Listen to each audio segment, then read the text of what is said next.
무대 위에서 홍시가 흐르자 80이 넘은 노인이 조용히 눈물을 흘리기 시작했습니다. 말은 통하지 않아도 그 표정에서 기쁨이 느껴졌어요. 그 옆에서 딸이 손을 꼭 잡았고 그 장면을 바라보던 외국인 여성이 끝내 흐느꼈습니다. 그들은 35년 만에 처음으로 한자리에 모인 가족이었습니다. 미국 시애틀에서 자란 심리 상담사 앨리슨. 그녀는 한국말도 한국 땅도 몰랐습니다. 그런 그녀가 생전 처음 한국행 비행기에 올랐습니다. 단 하나의 이유, 만난 적도 없는 외할머니와 나훈아의 마지막 콘서트를 함께 보기 위해서였죠. 그날 무대 위의 한 곡이 세 여자의 이별, 기다림, 그리고 화해를 이뤄냈습니다. 단 한 곡의 노래가 어떻게 한 가족의 운명을 다시 잇게 된 걸까요? 지금부터 그 기적 같은 이야기 함께 들어보시겠어요? 저는 미국 워싱턴주 시애틀에서 심리상담 클리닉을 운영하는 앨리슨 브레너입니다. 34살이고 아버지는 미국인, 어머니 미서는 한국인입니다. 하지만 한국이라는 나라는 제게 언제나 멀고도 낯선 존재였어요. 한국어도 거의 하지 못하고 한국 땅을 밟아본 적도 없습니다. 그저 엄마가 가끔 해주던 한국 음식과 흥얼거리던 노래만이 제게 남은 한국의 흔적이었죠. 엄마는 35년 전 외할머니의 반대를 무릅쓰고 미국으로 왔습니다. 저는 외할머니의 얼굴조차 모릅니다. 엄마에게 물어보면 늘 같은 말만 돌아왔죠. 네가 알 필요 없는 일이야. 엄마의 과거는 늘 단단한 벽처럼 저와 그녀 사이에 존재했습니다.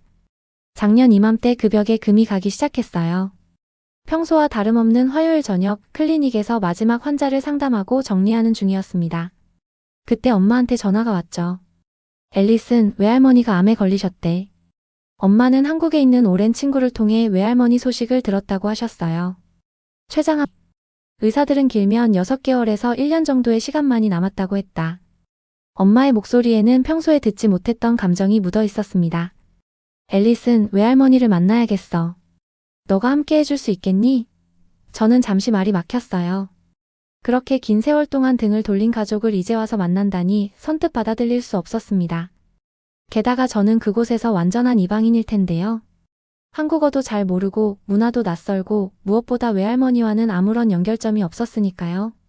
며칠 뒤 엄마가 클리닉 병원으로 찾아왔습니다. 휴대폰을 꺼내 저에게 보여주었어요. 나훈아가 은퇴를 선언했어. 마지막 전국 투어 콘서트 일정이야. 화면에는 나훈아의 마지막 전국 투어 콘서트 일정표가 떠 있었습니다. 도시별 날짜와 장소가 나열되어 있었어요. 알고 보니 엄마는 나훈아라는 가수를 좋아했고 외할머니도 그의 음악을 즐겼다고 했어요. 사실 저도 엄마가 집에서 자주 흥얼거리던 홍시라는 노래가 이 가수의 곡이라는 것을 알고 있었습니다. 엄마는 그 콘서트에서 세 사람이 함께하는 마지막 추억을 만들고 싶다고 말했어요. 문제는 티켓팅이었습니다. 사실 나훈아 콘서트의 티켓팅은 원래도 피켓팅이라 불릴 정도로 유명했습니다. 이번 콘서트는 나훈아가 은퇴를 선언한 후 열리는 마지막 전국 투어였기 때문에 경쟁은 더 치열할 거란 걸 엄마는 알고 있었지요. 3분이면 끝난대. 못 구하면 취소표나 안표를 구해야 해. 엄마의 말에 저는 한숨을 쉬었어요. 단순한 티켓 문제가 아니었습니다. 35년의 세월, 그 시간 자체가 우리 가족의 가장 큰 장애물이었어요. 그 벽은 저에게도 두려움이었고 낯선 가족, 낯선 문화, 낯선 언어. 모든 것이 저를 주저하게 만들었어요. 하지만 엄마의 간절한 눈빛을 외면할 수 없었습니다. 머릿속에 한 사람이 떠올랐어요. 몇 년 전 제가 치료했던 환자 에밀리. 한국계 2세로 K-팝 팬이었고 콘서트 티켓팅의 달인이었습니다. 그녀는 심각한 불안장애로 저를 찾아왔었고 1년간의 치료 끝에 건강을 되찾았죠. 그녀가 치료 마지막 날 저에게 했던 말이 기억났어요. 언젠가 저도 선생님이나 누군가에게 도움이 되는 사람이 될 거예요. 에밀리, 혹시 한국 가수 나훈아 콘서트 티켓팅 방법이 있을까? 에밀리는 잠시 침묵하더니 힘주어 말했어요. 선생님, 이번엔 제가 도와드릴 차례예요. 엄마는 35년 전 외국인 남자와 사랑을 선택했고 가족과 단절된 채 미국에 왔습니다. 이후 외할머니와의 연락은 완전히 끊겼죠. 저를 낳고 키우면서 외할머니 생각이 많이 났다고 합니다.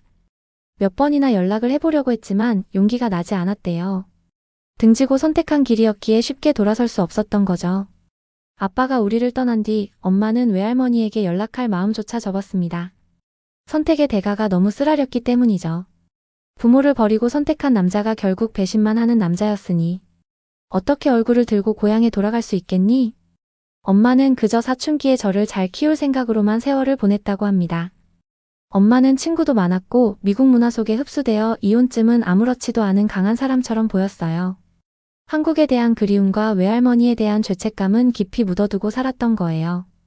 엄마는 요리를 좋아하셔서 미국 가정식은 물론 김치, 식혜, 청국장, 김밥, 불고기 같은 한국 음식을 자주 만드셨고 주위의 이웃과 나눠 먹기도 좋아했어요.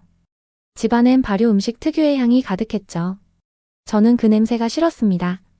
하지만 제가 그나마 좋아했던 음식은 김밥과 불고기였어요. 엄마와 싸울 때마다 그런 음식이 식탁에 올라왔습니다. 그게 엄마의 화해 방식이었고 그것이 엄마가 표현할 수 있는 사랑의 방식이었던 거예요. 엄마와 저는 늘 생각이 달랐어요. 엄마는 언제나 자신보다 남을 먼저 챙겼습니다. 이웃이 아프면 새벽에 죽을 끓여 가져가고 친구의 자녀가 힘들면 장학금을 몰래 보내기도 했어요. 그런 엄마를 사람들은 착하다고 했지만 저는 달랐습니다. 엄마, 남들 챙기기 전에 본인부터 생각해야 해. 저는 어릴 때부터 그렇게 말해왔어요.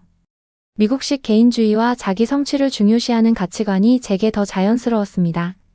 엄마의 지나친 희생과 배려는 때론 불필요하게 느껴졌어요. 시간이 흐르면서 저는 점점 더 미국화되었고 엄마는 점점 더 한국을 그리워했습니다. 저희 사이의 간극은 점점 더 커져갔어요. 대학에 입학하고 독립한 후에는 더욱 그랬죠. 그런데 가끔 명절에 집에 가면 엄마는 항상 나훈아와 심수봉의 노래를 틀어놓고 있었어요. 그때마다 엄마의 눈에는 아련한 향수가 깃들어 있었습니다. 엄마가 가끔 술을 마시고 외할아버지와 외할머니 이야기를 꺼낼 때마다 저는 피했어요. 그 기억조차 없는 사람을 위해 제가 무엇을 해야 하는지 이해할 수 없었기 때문입니다. 제 직업이 심리학자가 된 것도 어쩌면 이런 가족 역학 때문인지도 모릅니다. 타인의 마음을 이해하고 치유하는 일을 하면서 정작 가장 가까운 사람들과의 관계는 치유하지 못했어요. 이중적인 정체성 사이에서 균형을 찾지 못했던 것 같습니다. 한국인의 피는 흐르지만 한국 문화에 대해서는 거의 무지했죠. 앨리슨, 네가 이해 못하는 거 알아.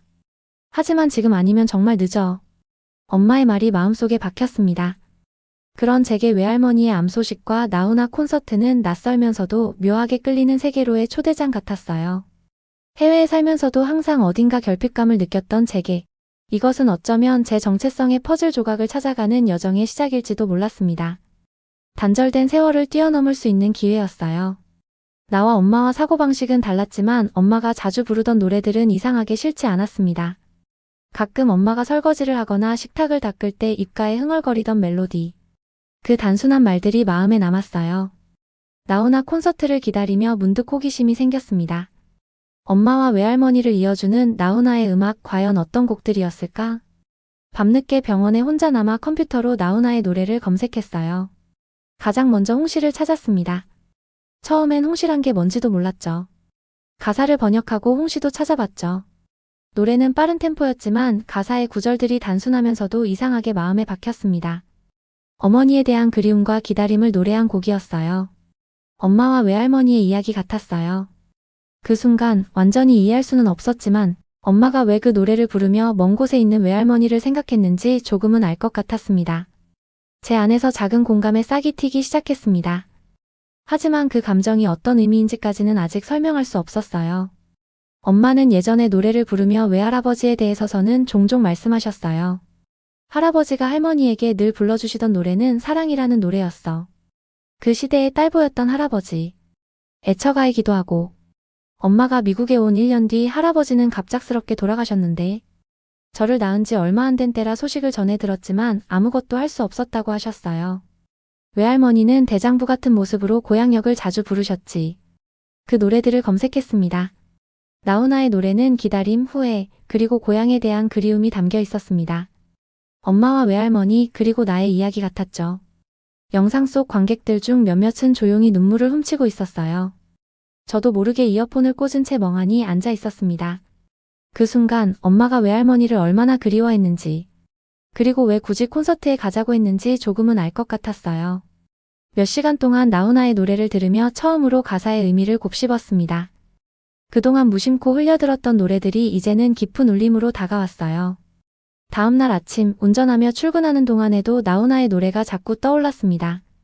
특히 홍시의 멜로디가 계속 머릿속에서 맴돌았죠.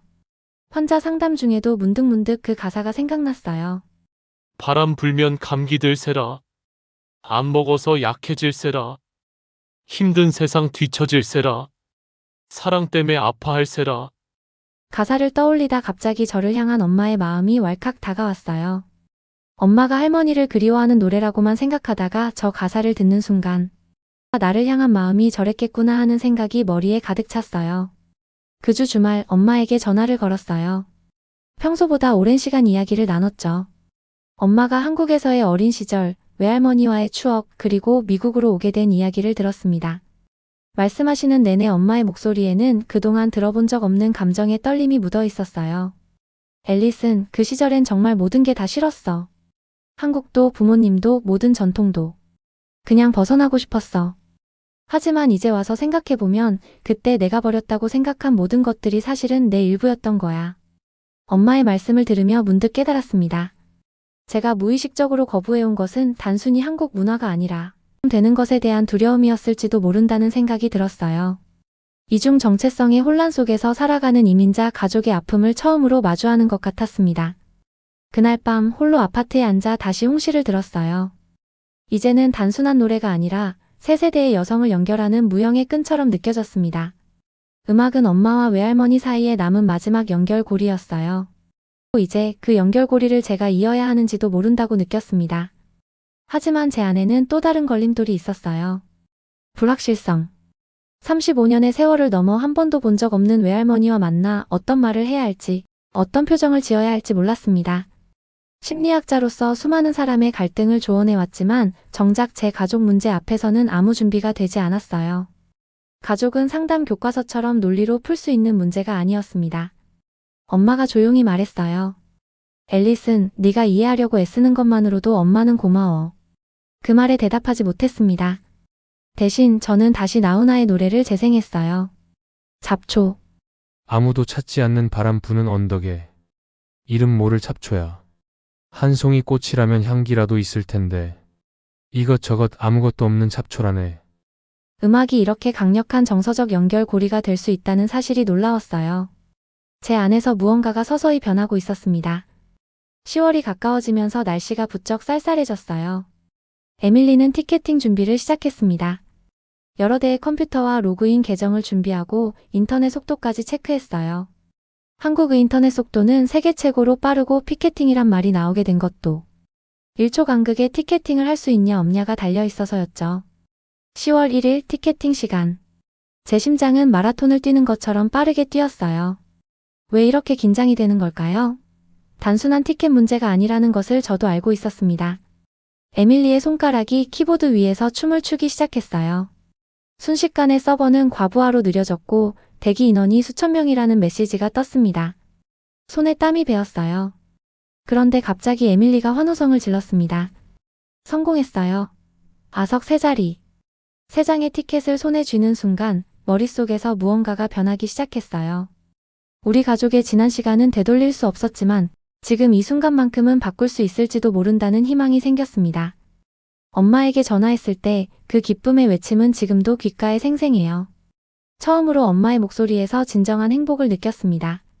그때까지만 해도 이 티켓이 제 인생을 얼마나 크게 바꿔놓을지 전혀 예상하지 못했어요. 콘서트 티켓을 예매하고도 며칠 동안 고민했어요. 병원에서 환자들을 만나는 동안에도 밤에 잠자리에 들기 전에도 계속 생각했습니다. 한 번도 만난 적 없는 외할머니를 위해 휴가를 내고 한국까지 가는 것이 맞는 결정일까? 제 머릿속은 혼란스러웠어요. 그때 한 환자의 말이 떠올랐습니다. 말기 암으로 투병 중인 60대 환자였어요. 후회는 하지 않은 일보다 하지 못한 일에서 더 크게 생깁니다. 환자는 그렇게 말했죠. 그 말이 제 마음을 움직였습니다. 그 말을 곱씹으며 깊은 생각에 잠겼어요. 이제껏 저는 안전한 선택만 해왔습니다.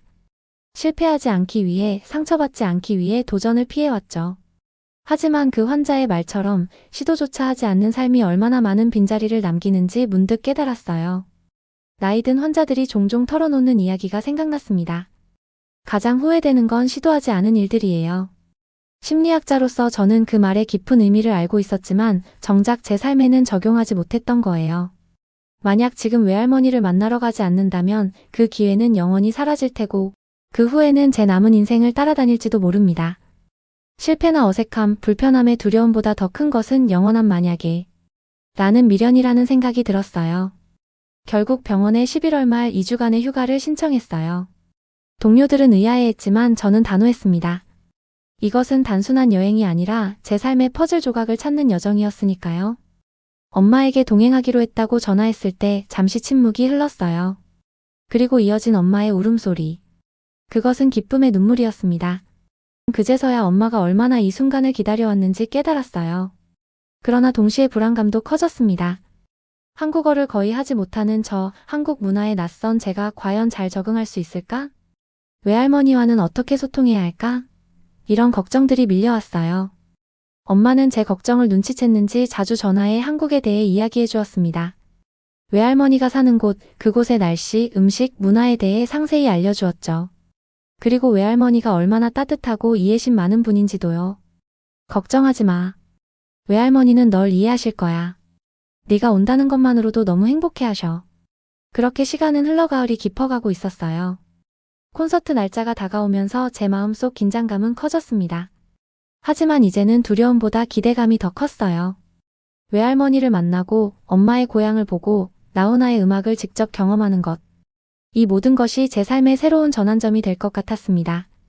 외할머니의 건강이 빠르게 악화되고 있다는 소식이 들려왔어요. 콘서트까지 버틸 수 있을까 걱정이 되었죠. 하지만 엄마는 외할머니가 굉장히 강인한 분이라고 꼭 콘서트에 가시겠다고 다짐하셨다고 전해주었습니다. 외할머니는 항상 약속을 지키시는 분이셨어. 이번에도 그러실 거야. 그 말을 믿으며 저는 한국행 비행기 티켓을 예약했습니다. 나훈아 콘서트 일주일 전에 도착하는 일정이었어요. 이제 돌이킬 수 없는 여정이 시작된 것입니다. 두려움과 기대감, 그리고 묘한 설렘이 뒤섞인 감정을 안고 저는 한국행을 준비했습니다. 이것은 단순한 여행이 아니라 제 정체성과 가족의 역사를 마주하는 중요한 순간이 될 것이었어요. 11월 드디어 한국에 도착했습니다. 인천공항의 차가운 공기가 얼굴을 스쳤어요. 낯선 언어가 귓가에 맴돌았고 한글 간판들이 눈앞에 펼쳐졌습니다. 이상하게도 낯설면서도 동시에 익숙한 느낌이었어요. 마치 오래전에 와봤던 곳을 다시 찾는 듯한 묘한 감각이었죠. 엄마는 공항에서부터 달라 보였습니다. 미국에서는 항상 조금 어색해 보이던 엄마가 이곳에서는 훨씬 자연스럽고 생기 넘쳐 보였어요. 마치 본래의 자리를 찾은 듯한 느낌이었죠. 공항에서 서울역으로 이동해 KTX를 타고 광주로 향했어요. 창밖으로 펼쳐지는 한국의 풍경이 새롭게 다가왔습니다. 저기 봐, 앨리슨. 저 산들, 내가 어릴 때 매일 보던 풍경이야. 엄마의 목소리에는 그동안 들어본 적 없는 설렘이 묻어 있었습니다. 기차는 점점 도시를 벗어나 시골로 향했어요. 가을이 막 끝나가는 풍경이 창밖으로 흘러갔습니다. 벼수하기 끝난 논들, 단풍이 남아있는 산들, 그리고 작은 마을들. 시간이 거꾸로 흐르는 것 같았어요. KTX는 지나간 시간들을 대변이나 하듯 순식간에 광주 송정역에 도착했습니다. 그곳에서 택시를 타고 외할머니 댁으로 향했어요. 차가 시골길을 달리는 동안 긴장감이 점점 커졌습니다. 쌀쌀한 늦가을 바람이 창문을 때리고 마른 낙엽들이 길가에 쌓여 있었어요. 한국의 시골 풍경은 미국과는 전혀 달랐죠. 더 정겹고 더 가깝게 느껴지는 그 무언가가 있었습니다. 마침내 택시가 멈춰섰어요. 돌담길과 기와지붕이 보이는 작은 집 앞이었습니다. 집에 도착했을 때 마당 한편에서 진돗개 한 마리가 우리를 바라보았다. 개가 엄마를 쳐다보더니 집안을 향해 소리를 내며 짖었고 방에 계시던 할머니와 삼촌이 거실 창문을 열고 내다보셨다. 홍시야, 누가 왔냐? 홍시라는 이름의 개는 엄마 곁으로 다가왔다가 나를 물끄러미 바라보았다. 거실 한쪽에 외할머니가 앉아 계셨다. 작은 체구, 깊은 주름, 세월이 새겨놓은 얼굴이었다. 엄마와 외할머니의 재회 순간은 말로 표현할 수 없이 감동적이었습니다. 35년의 세월이 한순간에 녹아내리는 것 같았어요. 엄마의 떨리는 목소리. 외할머니는 말없이 엄마를 끌어안았습니다. 그 품에 엄마의 모든 상처와 그리움이 녹아드는 것 같았어요. 저는 조금 떨어져 그 장면을 지켜봤습니다. 이방인 같은 느낌이었지만 동시에 묘한 소속감도 들었어요. 잠시 후 외할머니가 저를 향해 다가오셨습니다. 말은 통하지 않았지만 그 따뜻한 미소와 눈빛으로 모든 것을 말해주셨어요. 내밀어 저를 안으로 이끄셨습니다. 집 안으로 들어서자 따뜻한 온기가 저를 감쌌어요. 온돌방의 따스함이었습니다. 외할머니의 집은 소박했지만 정갈했어요. 오래된 가구들과 살림살이가 정돈되어 있었고 벽에는 가족 사진들이 걸려 있었습니다. 그 중에는 어린 시절 엄마의 사진도 있었어요. 익숙하면서도 낯선 그 묘한 감정이 계속 밀려왔습니다. 식탁 위엔 된장찌개, 김치와 불고기가 놓였다. 숟가락을 드는 순간 뜨거움이 목을 타고 내려갔다. 그 따뜻함 속에는 단순한 맛이 아닌 기다림과 정성 그리고 말로 표현할 수 없는 사랑이 담겨 있었다. 35년이라는 시간. 그 시간은 아직도 우리 셋 사이에 그림자처럼 드리워져 있었다. 하지만 그 그림자 속에서 나는 미묘한 따뜻함을 느꼈다. 외할머니를 자세히 살펴보니 병색이 완연했습니다. 마른 몸과 창백한 얼굴. 하지만 그 눈빛만은 여전히 강인했어요. 외할머니는 제가 밥을 먹는 모습을 보며 계속 웃으셨습니다. 말은 통하지 않아도 그 표정에서 기쁨이 느껴졌어요. 식사를 마치고 이야기를 나눴습니다. 엄마가 통역을 해주었어요. 외할머니는 제 이름, 직업, 생활에 대해 물으셨고 엄마가 대신 답해 주었죠. 그런 대화 속에서도 외할머니는 종종 저를 직접 바라보며 말씀하셨어요. 마치 언어를 뛰어넘어 직접 소통하려는 듯 했습니다. 뜨끈뜨끈한 온돌바닥에 누워 생각했습니다. 외할머니는 35년 동안 딸을 기다렸어요. 그 기다림은 분노나 원망이 아닌 깊은 사랑과 이해로 변화해 있었습니다. 마치 감이 홍시가 되듯 시간이 지나며 더 깊고 달콤한 무언가로 바뀐 것 같았어요. 그것은 제가 미국에서의 삶에서는 결코 배울 수 없었던 가치였습니다. 외할머니의 발효와 기다림의 철학이 조금씩 제 마음에 스며들기 시작했어요. 빠름과 효율성만을 추구하던 제 삶의 가치관에 작은 균열이 생기기 시작했습니다. 어쩌면 이것이 진정한 성숙의 시작인지도 모른다는 생각이 들었어요. 다음 날 아침 일찍 눈을 떴습니다. 창밖으로 맑은 가을 하늘이 보였어요. 조용히 일어나 마당으로 나갔습니다. 아침 공기는 차갑고 상쾌했어요. 마당 한켠에는 커다란 감나무가 서 있었습니다. 대부분의 감은 이미 수확했는지 몇 개만 남아 있었어요. 그중 하나는 유독 붉게 익어 아침 햇살에 빛나고 있었습니다. 잠시 후 외할머니가 마당으로 나오셨습니다. 저를 보시곤 반갑게 웃으셨습니다. 언어는 통하지 않았지만 그 미소만으로도 충분히 따뜻했어요. 제게 다가와 감나무를 가리키셨습니다. 그리고는 손짓으로 무언가를 설명하려 하셨어요. 엄마가 깨어나 마당으로 나와 통역을 해주었습니다. 외할머니께서 이 감나무는 내가 태어났을 때 심으신 거래. 그래서 이 나무와 엄마는 같은 나이라고 하시네. 그 말을 들으니 감나무가 더욱 특별하게 느껴졌어요. 60년 가까이 이곳에서 계절을 견디며 자란 나무. 마치 엄마의 인생을 상징하는 것 같았습니다. 그 순간 까치 한 마리가 감나무에 내려앉았다가 잠시 붉은 홍시를 바라보다 이내 날아올랐어요. 외할머니가 말했죠. 까치밥이야. 조상들은 감을 다 따지 않고 12개 남겨뒀지. 굶는 새들을 위해서였어. 사람은 자기 몸만 챙기는 게 아니라 남길 줄 아는 마음도 가져야 해. 35년 만에 돌아온 우리 가족의 시간도 까치밥처럼 남겨진 여유였을까? 외할머니는 다시 감나무를 바라보았다. 가장 좋은 건 남겨둬야 해. 그래야 다음 세대가 알지. 그 말에 가슴이 묘하게 울렸습니다. 마치 외할머니가 35년 동안 엄마를 기다리며 이 감나무의 열매를 지켜본 것처럼 느껴졌어요. 매년 익어가는 감을 보며 떠나간 딸을 생각했을 외할머니의 마음이 전해지는 것 같았습니다. 아침 식사 후 외할머니는 저희에게 집안의 작은 방을 보여주셨어요. 그곳에는 곶감이 줄에 매달려 있었고 항아리에는 청국장이 발효되고 있었습니다. 엄마가 설명해 주었어요. 외할머니는 항상 이렇게 음식을 직접 만드셨어. 곶감도 직접 말리고 식혜와 청국장도 손수 담그시지. 모든 것에는 시간이 필요하대. 급하게 서두르면 제맛이 안 난다고. 외할머니는 저에게 곶감 하나를 건네주셨습니다. 처음 먹어보는 곶감의 달콤하고 쫀득한 맛이 입안에 퍼졌어요. 미국에서는 결코 맛볼 수 없었던 깊은 풍미였습니다. 외할머니는 제 표정을 보시고는 흐뭇하게 웃으셨어요. 그날 오후 외할머니와 함께 마당에 앉아 곶감을 만드는 과정을 배웠습니다. 엄마가 통역을 해주었어요. 감의 껍질을 까고 끈으로 매달아 말리는 과정. 단순해 보이지만 오랜 경험과 무엇보다 인내심이 필요한 일이었습니다. 곶감이 맛있게 익으려면 바람과 햇볕, 그리고 시간이 필요해. 너무 급하면 안 돼. 외할머니의 그 말씀이 단순한 곡감 만들기를 넘어 인생의 철학처럼 느껴졌어요. 발효와 숙성의 미학, 기다림의 가치. 미국에서의 바쁜 생활 속에서는 결코 배울 수 없었던 지혜였습니다.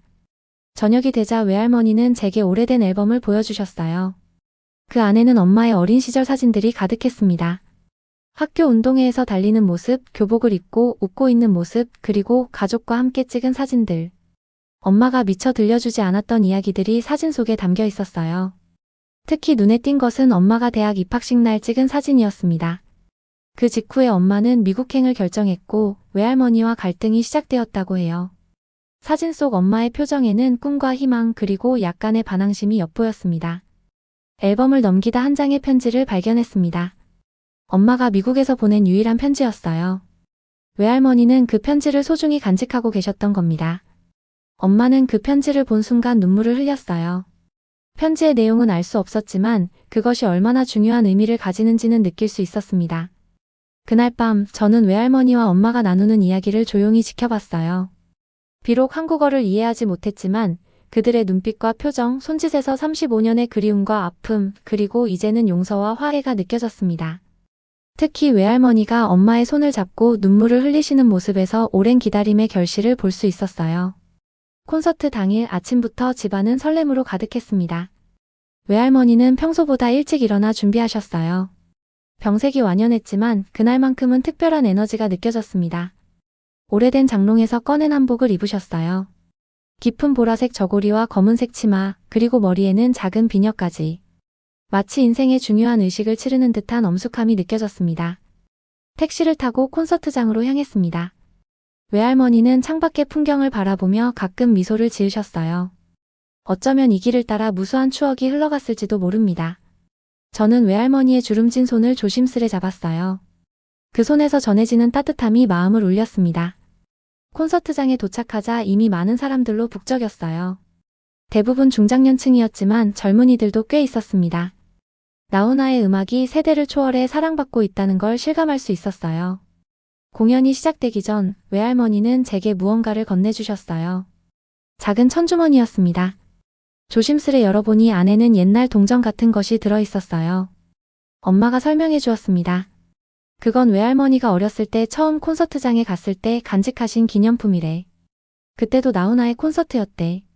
그 순간 가슴이 뭉클해졌습니다. 외할머니의 젊은 시절부터 지금까지, 그리고 저에게로 이어지는 음악의 연결고리.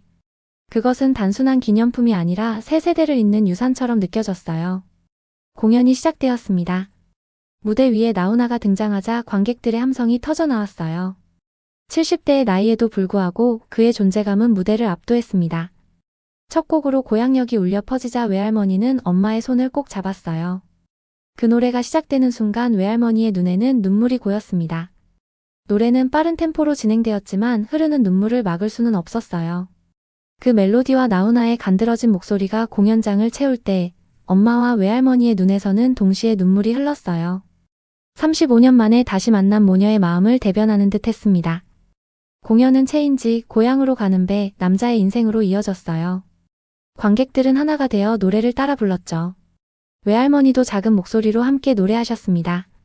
물레방아 도는 데와 18세 순이가 연주될 때는 외할머니의 얼굴에 옛 추억을 떠올리는 듯한 미소가 번졌어요. 그리고 영영이 시작되자 외할머니는 더욱 깊은 감정에 빠져드셨습니다. 평생을 기다림으로 보낸 외할머니의 마음이 그 노래에 담겨 있는 것 같았어요. 저도 모르게 그 감정에 동참하게 되었습니다. 마침내 9번째 곡으로 홍시가 연주되기 시작했어요. 첫 음이 흘러나오는 순간 외할머니가 제 손을 꼭 잡으셨습니다. 그 손길에서 전해지는 감정은 언어보다 더 강렬했어요. 기다림과 성숙에 관한 가사가 마음 깊이 와닿았습니다. 청춘을 돌려다오와 고장난 벽시계가 연주될 때는 관객 모두가 일어나 함께 노래했어요. 앵콜곡이자 마지막 곡 사내가 시작되자 나훈아는 관객들에게 모두 일어나 함께 부르자고 제안했습니다. 외할머니도 힘겹게 일어나셨어요. 저는 외할머니를 부축했고 엄마는 다른 쪽에서 외할머니를 지탱했습니다. 그렇게 세 여자가 나란히 서서 함께 노래를 불렀어요. 그때 처음으로 제 눈에서도 눈물이 흘렀습니다. 그것은 단순한 감동이나 슬픔의 눈물이 아니었어요. 오랫동안 부정하고 거부해왔던 제 정체성의 한 부분을 마침내 받아들이는 해방감의 눈물이었습니다. 한국인의 피를 가진 제가 이 문화와 정서를 이해하고 공감할 수 있다는 사실에 대한 깨달음의 눈물이었어요. 콘서트가 끝나고 나오는 길 외할머니는 지친 기색이 역력했지만 얼굴에는 환한 미소가 가득했습니다. 택시를 타고 돌아오는 길에 외할머니는 제 손을 꼭 잡으신 채 잠이 드셨어요. 그 손길에서 전해지는 따뜻함과 평화로움이 마음을 적셨습니다. 그날 밤 처음으로 외할머니와 마음의 벽 없이 소통했다는 느낌이 들었어요. 언어는 통하지 않았지만 음악이라는 매개체를 통해 우리의 마음은 하나가 되었습니다. 나훈아의 노래가 우리 세 여자의 감정적 대단원을 이루어준 거예요. 콘서트 이후 일주일 동안 외할머니와 함께하는 시간은 더욱 소중하게 느껴졌습니다. 장례식은 조용하고 평화롭게 진행되었어요. 마을 사람들이 모두 찾아와 외할머니를 추억했습니다. 그들의 이야기를 통해 저는 제가 알지 못했던 외할머니의 또 다른 모습을 발견할 수 있었어요. 그리고 무엇보다 35년 동안 한결같이 딸을 기다렸던 분이었죠. 그리고 특별히 저를 위해 준비해두신 물건들도 있었어요. 손수 만든 곶감 한 상자와 식혜가 담긴 병이었습니다. 엄마는 한국에 좀 더 머물기로 했어요. 외할머니의 집을 정리하고 오랜 친구들과 시간을 보내려고 했죠. 저는 먼저 미국으로 돌아가기로 했어요. 이별의 순간 우리는 그 어느 때보다 가까워진 것을 느꼈습니다. 엄마는 제 이마에 입을 맞추며 말했어요. 네가 와줘서 고마워. 외할머니가 정말 행복해하셨어. 그 말에 가슴이 먹먹해졌습니다. 비행기를 타고 창밖을 바라보며 지난 3주간의 여정을 돌아봤어요. 한국에 오기 전에 저와 지금의 저는 분명 달라져 있었습니다. 무언가가 채워진 느낌, 오랫동안 찾아 헤매던 퍼즐 조각을 마침내 찾은 것 같은 안정감이 들었어요. 미국으로 돌아온 후 짐을 풀다가 외할머니가 싸주신 곶감을 발견했습니다. 그것은 단순한 음식이 아니라 가족의 사랑과 삶의 철학이 담긴 소중한 유산이었어요. 곶감 하나를 먹으며 외할머니의 말씀을 떠올렸습니다. 가장 소중한 건 남겨야 해. 그래야 다음 세대가 알지. 외할머니는 정말로 소중한 것들을 남겨주셨어요. 물리적인 거리를 넘어선 정신적 연결, 기다림과 성숙의 가치, 그리고 무엇보다 가족의 소중함. 이제 저는 그것을 제 삶에 녹여내고 싶었습니다. 시애틀의 아파트 창가에 작은 감나무 화분을 두었어요. 그것은 외할머니의 마당에 있던 감나무의 작은 묘목이었습니다. 이제 나도 기다리고 나누는 삶을 배워야겠다는 다짐을 하며 창밖을 바라봤어요. 눈이 내리기 시작했습니다. 마치 외할머니가 돌아가시던 날처럼요. 그 순간 묘한 평화로움이 찾아왔어요. 물리적으로는 멀리 떨어져 있어도 우리의 마음은 이제 영원히 연결되어 있다는 확신이 들었습니다. 나훈아의 홍시를 틀어놓고 창가에 앉아 눈을 바라봤어요. 이제는 그 노래가 전하는 메시지를 온전히 이해할 수 있었습니다. 저는 이제 압니다. 기다리는 마음은 결코 허망하지 않다는 걸. 홍시는 그렇게 나무에서 떨어져도 더 달콤해지듯 우리는 떨어져 있었기에 더 깊은 사랑을 품을 수 있었던 겁니다. 오늘의 사연 어떠셨나요? 사연의 주인공에게 따뜻한 댓글로 마음을 나눠주시면 감사하겠습니다. 고마워요. 구독 친구, 사랑해요. 감동 친구.